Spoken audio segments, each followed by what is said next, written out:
याद करिए 2 वर्ष पहले जब शिक्षक दिवस के अवसर पर प्रदेश के उत्कृष्ट शिक्षकों के सम्मान का प्रश्न सामने आया था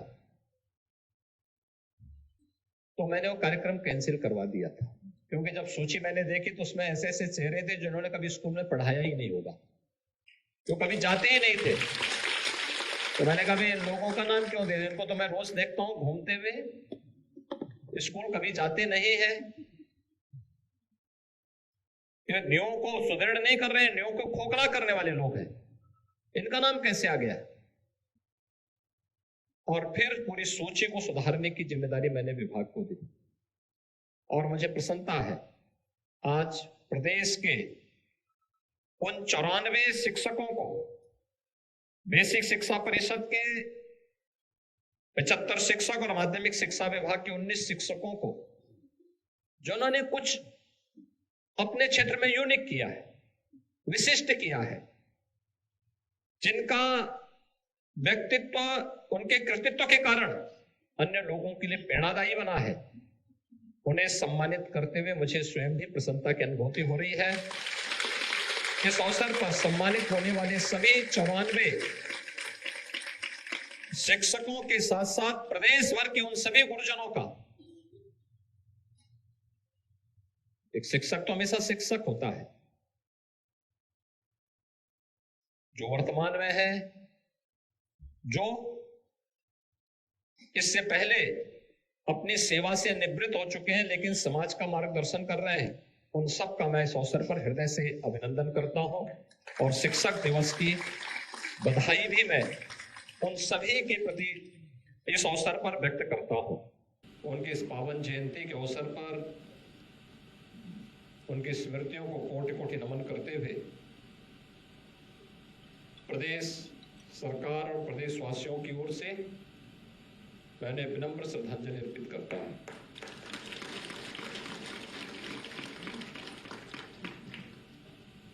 एक शिक्षक से लेकर के भारत के सर्वोच्च संवैधानिक पद तक जाना, यह हर एक शिक्षक के लिए एक नई प्रेरणा है।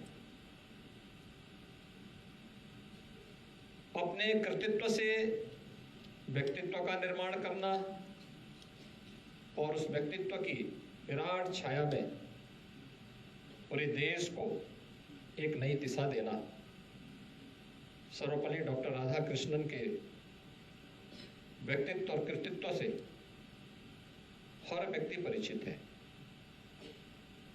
एक शिक्षक की भूमिका के उन 94 शिक्षकों को बेसिक शिक्षा परिषद के 75 शिक्षक और माध्यमिक शिक्षा विभाग के 19 शिक्षकों को जिन्होंने कुछ अपने क्षेत्र में यूनिक किया है, विशिष्ट किया है, जिनका व्यक्तित्व उनके कृतित्व के कारण अन्य लोगों के लिए प्रेरणादायी बना है, उन्हें सम्मानित करते हुए मुझे स्वयं भी प्रसन्नता की अनुभूति हो रही है।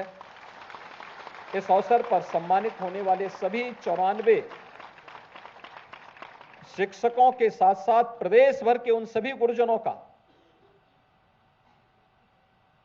एक शिक्षक तो हमेशा शिक्षक होता है, जो वर्तमान में है, जो इससे पहले अपनी सेवा से निवृत्त हो चुके हैं लेकिन समाज का मार्गदर्शन कर रहे हैं, उन सब का मैं इस अवसर पर हृदय से अभिनंदन करता हूं और शिक्षक दिवस की बधाई भी मैं उन सभी के प्रति इस अवसर पर व्यक्त करता हूं। आज भारत के द्वितीय राष्ट्रपति, महान शिक्षाविद, महान दार्शनिक सर्वपल्ली डॉक्टर राधा कृष्णन जी की पावन जयंती है, जिसे पूरा देश बड़ी श्रद्धा और समर्पण के भाव से शिक्षक दिवस के रूप में आयोजित करता है। इस अवसर पर भारत माता के इस महान सपूत को, जिन्होंने अपना जीवन शिक्षा के लिए स्पष्ट कहना था कि वो राष्ट्र निर्माता है और राष्ट्र निर्माता के रूप में एक शिक्षक की भूमिका हम सबके लिए अत्यंत उल्लेखनीय है। प्राचीन काल से ही भारत ने अपने शिक्षकों की इस परंपरा को भले किसी रूप में, लेकिन उसको मान्यता दी, उसको सम्मान के साथ श्रद्धापूर्वक समाज में एक विशिष्ट स्थान देने का कार्य भी किया। लेकिन समय के अनुरूप इसमें दोनों पक्ष इसके सामने आते गए। एक पक्ष जिसका उज्जवल पक्ष था, जीवन के प्रत्येक क्षेत्र में वर्तमान पीढ़ी का मार्गदर्शन करते हुए, राष्ट्र की नींव को सुदृढ़ करते हुए एक राष्ट्र निर्माता के रूप में अपनी भूमिका का निर्वहन करने वाला पक्ष एक उज्जवल पक्ष है। लेकिन दूसरा पक्ष उसका कृष्ण पक्ष भी है। कृष्ण पक्ष जब ट्रेड यूनियन की तरह कोई शिक्षक विद्यालय कार्यों से विरत होकर के दिन भर शिक्षा अधिकारियों के घर में या उनके कार्यालयों में बैठ करके अपनी वर्तमान पीढ़ी के भविष्य के साथ खिलवाड़ करता है, तो उसका एक कृष्ण पक्ष भी हम सबको और इस समाज को देखने को मिलता है। और समाज भी उस व्यक्ति को संदेह की निगाहों से देखता है। खासतौर पर निराश्रित महिलाओं के मुद्दों को लेकर के, वृद्धजनों के पेंशन के मुद्दे को लेकर के हम देखते थे 300 रुपया महीना पेंशन मिलता था, 6 महीने का पेंशन एक साथ जाता था, उसमें से बाबू अपना शेयर मांगता था,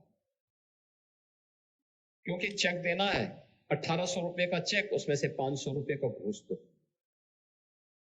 आज तो कोई घूस नहीं मांग सकता, क्योंकि पैसा उनके हाथ से दूर जा चुका है। अब पैसा यहां से एक क्लिक किया जाता है, एक साथ 1 करोड़ परिवारों के खाते में पैसा चला जाता है और धनराशि भी बढ़ी है। डिजिटल पेमेंट के साथ सबको जोड़ा गया। डीबीटी के माध्यम से धनराशि का अंतरण उनके अकाउंट में होना शुरू हुआ। दूरदर्शिता नहीं होती तो कोरोना से हम बाद में लड़ते, पहले तो बैंकों में मारपीट होती। और इसमें राहत कार्य की बात तो दूर, हम किसी को कुछ नहीं दे पाते। अनेक स्कीम चलाई गई। युवाओं के लिए प्रधानमंत्री मुद्रा की योजना चलाई गई, पीएम स्टार्टअप की योजना चलाई गई, महिला और दलित उद्यमियों के लिए भी पीएम स्टैंड अप की योजना प्रारंभ की गई। अनेक कार्यक्रम इस रूप में चले। आज के दिन पर 2,61,00,000 किसान हैं जो प्रधानमंत्री किसान सम्मान निधि का लाभ प्राप्त कर रहे हैं। और डीबीटी के माध्यम से प्रधानमंत्री जी हर तीसरे महीने, हर चौथे महीने उस राशि को एक क्लिक से देश के 12 करोड़ किसानों तक उस राशि को पहुंचा देते हैं। यानी 1 मिनट भी नहीं लगता है पैसे को उस लाभार्थी किसान के खाते में पहुंचने में। के दिन पर 2,61,00,000 किसान हैं जो प्रधानमंत्री किसान सम्मान निधि का लाभ प्राप्त कर रहे हैं। और डीबीटी के माध्यम से प्रधानमंत्री जी हर तीसरे महीने, हर चौथे महीने उस राशि को एक क्लिक से देश के 12 करोड़ किसानों तक उस राशि को पहुंचा देते हैं। यानी 1 मिनट भी नहीं लगता है पैसे को उस लाभार्थी किसान के खाते में पहुंचने में। यह है टेक्नोलॉजी। समय के अनुरूप चलना, उसके अनुरूप देखना और उसके अनुरूप कार्य करना। मुझे लगता है कि शिक्षा भी, राष्ट्रीय शिक्षा नीति कोरोना कालखंड में सन 2020 में लागू हुई। और इससे जुड़े हुए अनेक कार्यक्रम लागू किए गए। लगातार बेसिक शिक्षा परिषद ने, माध्यमिक शिक्षा परिषद ने इस दिशा में कार्य प्रारंभ किया और मुझे प्रसन्नता है आज इसी कार्यक्रम को आगे बढ़ाते हुए प्राथमिक विद्यालय में बेसिक शिक्षा परिषद के द्वारा 2,09,000 से अधिक विद्यालयों को 2,09,000 से अधिक टैबलेट वितरित करने की कार्रवाई का शुभारंभ हुआ है। यानी हर विद्यालय को 2-2 मिलेंगे। इसका मतलब है पिछले 6 वर्ष में शिक्षा के क्षेत्र में एक नई दिशा दी है।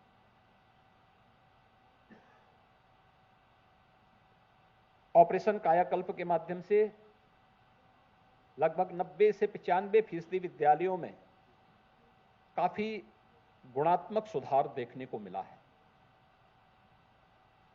छात्र छात्राओं की संख्या में वृद्धि हुई है। शिक्षा की गुणवत्ता में भी काफी सुधार हुआ है और ये केवल विभाग के स्तर पर नहीं, आज ये राष्ट्रीय स्तर पर भी स्वीकारा जाता है। इन सभी बातों को लेकर के प्रदेश के अंदर कानून व्यवस्था और सुरक्षा का बेहतर वातावरण प्राप्त होने से प्रदेश में निवेश भी बढ़ा है, नए उद्योग लग रहे हैं और मैं विभाग से कहूंगा कि स्मार्ट क्लास केवल उच्च प्राथमिक विद्यालय और कस्तूरबा गांधी विद्यालयों तक ही सीमित न रहे, बल्कि प्रत्येक प्राथमिक विद्यालय में भी हम इसको लगाने की दिशा में कार्य कर सकें। इसके लिए CSR की धनराशि से हम प्राथमिकता के आधार पर इस कार्यक्रम को आगे बढ़ा दें और प्रयास